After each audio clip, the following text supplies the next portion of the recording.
Hi, I'm Pengelly, and this is my first ever ANS project. I have done the Italian underwear challenge for Magistra Beatriz.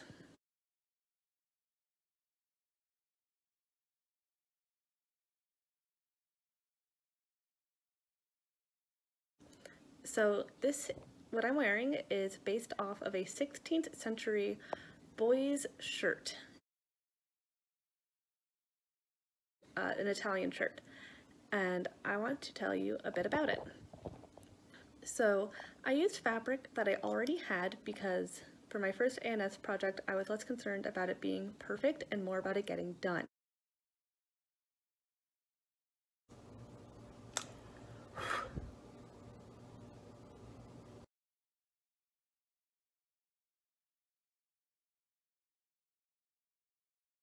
You may notice that my shirt is very plain. A lot of the extant shirts that exist in museum collections are not so plain, they're very ornamented. I was more concerned about getting the shirt done than getting it ornamented. I might be going off on a limb here, but I'm going to assume that the more ornamented shirts that are existing in fairly decent condition, there's not missing pieces, that they were all formal wear and that they were all reserved for special occasions. So me having a plain shirt might be more of an everyday wear sort of idea. So the shirt itself, which you can't super see here, I'll try to add an image in as well. It's kind of see-through, which from what I found based on some other research was pretty common for a woman's camicia. So I'm going to assume that similar fabric was used for the men's shirts. So the entire garment is hand sewn. For all of the structural seams, I did a backstitch of flat felled seams. I had to learn how to do backstitch. I had never done it before. I've also never done flat felled seams before, so it was a learning experience overall. I used polyester thread that I already owned, and my shirt ties, I did 5 finger loop braiding, and I did it with embroidery floss that I already owned as well. Now, the shirt tie does not go all the way behind in the collar. It's just sewn right here, 2 little pieces. In the extant images, they were longer and the V was deeper, but I was trying to figure out what worked well for me. I tend to not really wear low-cut stuff.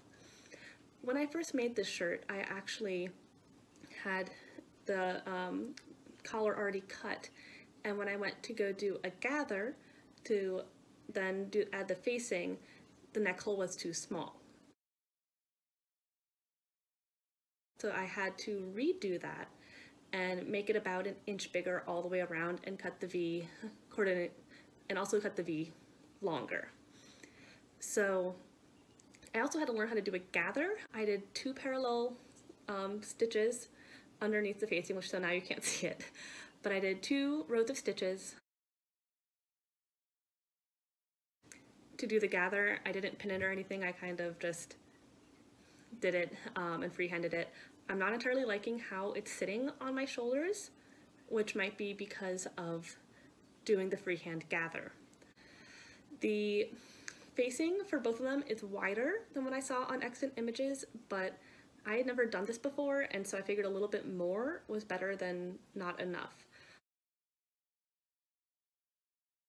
On some of the sleeves of extant pieces, they'd embroidered over the gathers or they'd stitched it in a certain way. Again, I don't know how to embroider, and I was just aiming to get this done, so I did not do anything like that. Also, I did not pay attention to which way I cut any of the fabric for this garment. I was using fabric I already had.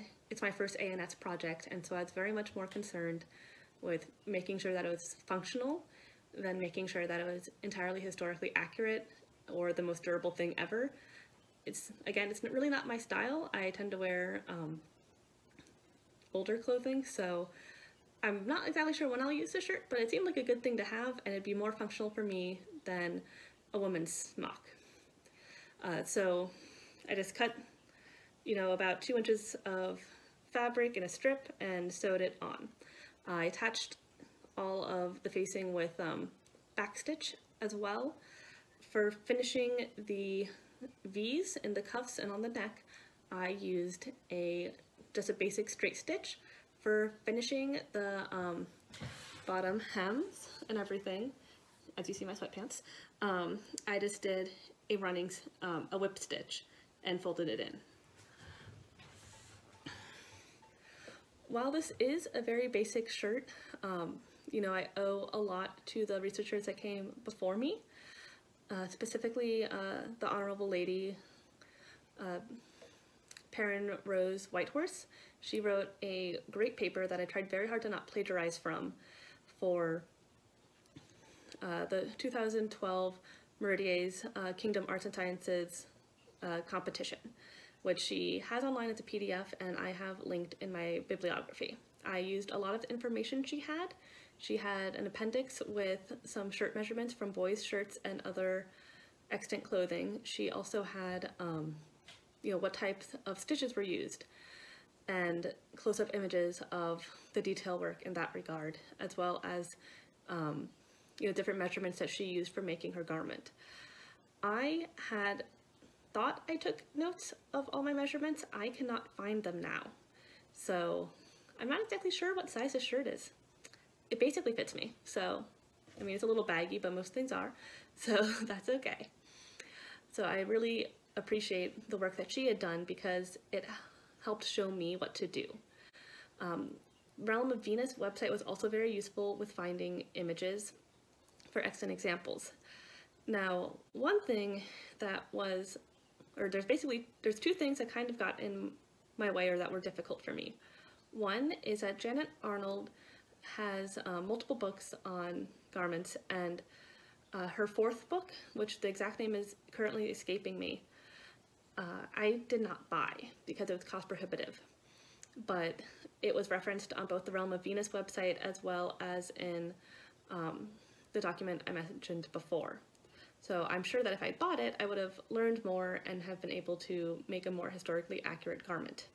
Both the Arnold book and as well as the Realm of Venus, there is a challenge in that they both use images from the Museo del Tessuto in Prato, and unfortunately that museum does not have a comprehensive collection database available on their website, whether in English or in Italian.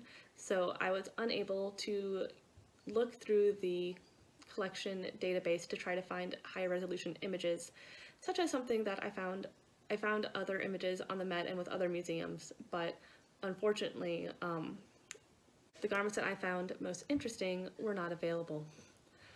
Or were not available on the collection website because the collection website was pretty sparse. Something that I did not really figure out is how to close the cuffs. I don't know if there was a button. Typically, a lot of the extant garments have a lot of embroidery going on, and I tried to zoom in where I could.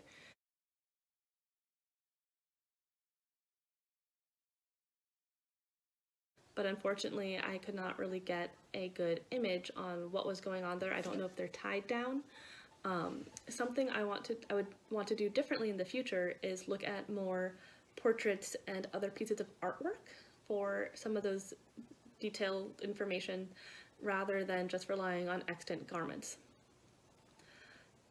There's also, I have to send a thank you to Lady Anne Devereaux. She has a Back to Basics sewing guide on her Facebook. It's a Facebook group that she runs, which she puts a lot of her ANS work in. She's awesome. She is how I learned how to do a backstitch. And while I think that my stitches are big and clumsy, she showed on her website how, on her photo album in the Facebook group, how she marks her thumb to have even stitches, which is something I think I'd like to do in the future. I was more concerned, as I said, with getting stuff done and executive dysfunction to just get started and get this made. that I did not do as much of that detailed work. So I learned new things. I also have more things to learn. If I did another ANS project, I want to be a bit more thorough because I have no idea what their cord is typically made of. I knew how to do a 5-finger loop braid, so I did it. I would also like to add more ornamentation to this shirt possibly if I was if I was doing something similar in a future ANS competition. But for right now, for my first attempt, I'm pretty pleased, all things considered.